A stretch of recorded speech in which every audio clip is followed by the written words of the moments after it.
qui est donc Mademoiselle, le nouveau film de Park Chan-wook, réalisateur émérite entre autres de Lady Vengeance ou Old Boy, qui avait gagné le prix du jury présidé par Quentin Tarantino en 2004. Film qui était donc présenté en avant-première au Festival Lumière dans le cadre d'une rétrospective consacrée à l'œuvre de Park Chan-wook, et donc pas seulement une rétrospective, un hommage tout court puisque ce film est sorti le 1er novembre.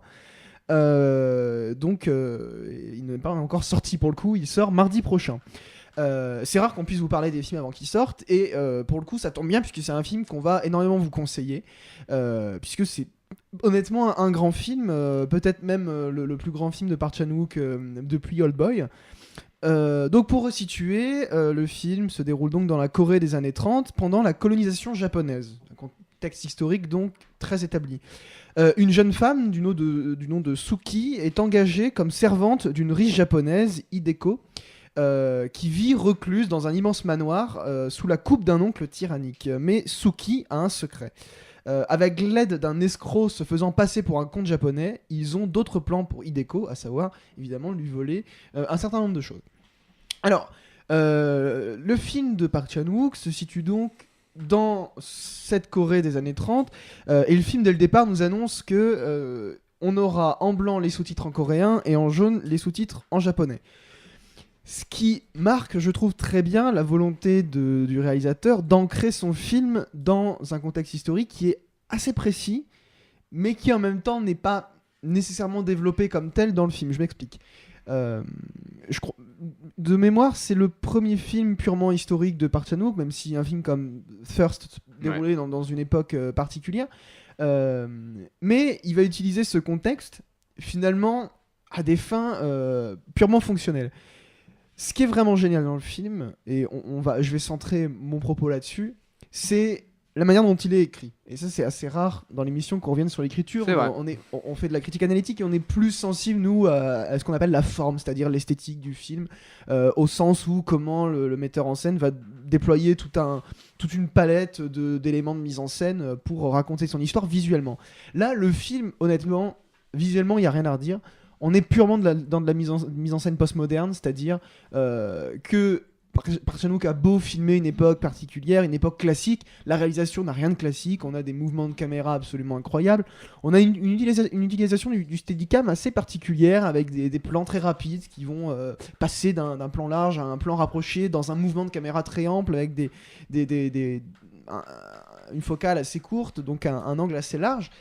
Et on a vraiment une exploration des décors qui se fait avec une caméra très vive. Donc, je vais pas revenir très longtemps sur cette mise en scène qui est propre à Park Chan-wook, c'est-à-dire avec des espèces de constante balance, du moins toujours le passage de quelque chose de très calme, de très posé, avec des plans fixes, très lents, à tout d'un coup une espèce d'exubérance de mise en scène où la caméra va se mettre à partir un peu dans tous les sens, mais toujours avec un vrai brio, puisque tout est calculé, du moins tout est millimétré. On est vraiment dans un travail de composition, même si tout ça n'est pas toujours visible, évidemment. Ça reste quand même au service du récit. Justement, récit qui est absolument passionnant.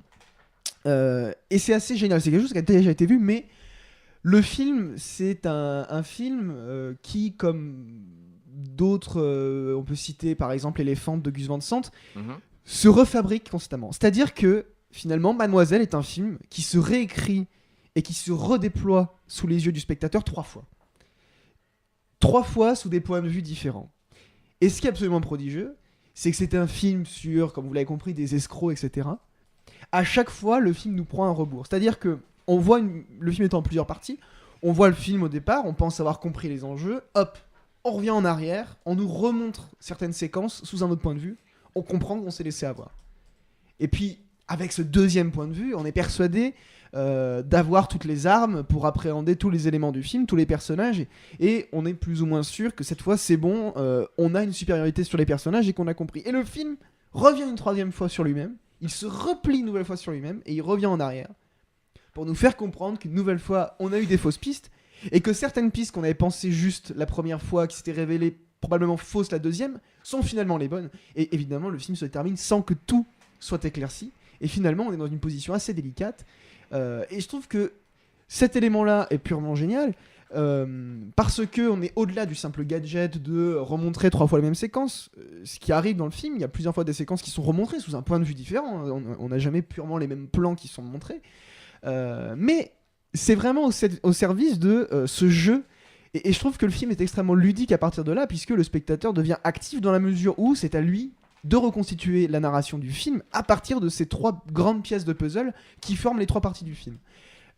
Donc, en partie pour ça, et puis évidemment pour sa mise en scène, pour sa musique, pour ses acteurs, etc. Et pour ce que l'histoire raconte, parce que je vous ai pas détaillé finalement ce que l'histoire raconte, mais je vous laisse le soin d'aller découvrir ça, et non seulement de découvrir, mais aussi de recomposer tout ça en salle. Je vous invite vraiment à aller voir Mademoiselle, qui est de toute manière sans aucun doute l'un des meilleurs films qu'on peut voir en ce moment au cinéma à la rentrée. En plus il sort le 1er novembre, jour férié, donc c'est l'occasion de le découvrir dans les salles qui le passeront. Je pense que c'est un film qui va passer dans les multiplex et dans les cinémas d'arrêt essai. Il faudra peut-être attendre un petit peu avant de le voir dans les plus petites salles. En tout cas, et à des horaires surtout, hein. C'est ça et à qui me des fait horaires. peur, hein, Alors le surtout, film c'était- dure assez longtemps en plus. Et puis pour l'anecdote, c'est assez drôle puisque le film était présenté par Park Chan-wook lui-même au Festival Lumière, qui est quelqu'un de très drôle en fait, et il arrive en disant qu'il a une mauvaise nouvelle à nous annoncer, c'est que le film va être long, et que la deuxième mauvaise nouvelle, c'est qu'on va devoir lire beaucoup de sous-titres. Donc presque comme si sous-estimait le spectateur finalement, mais en tout cas Mademoiselle reste un très grand spectacle de cinéma, et quelque chose qu'on dit assez rarement ici, un grand tour de force en matière d'écriture.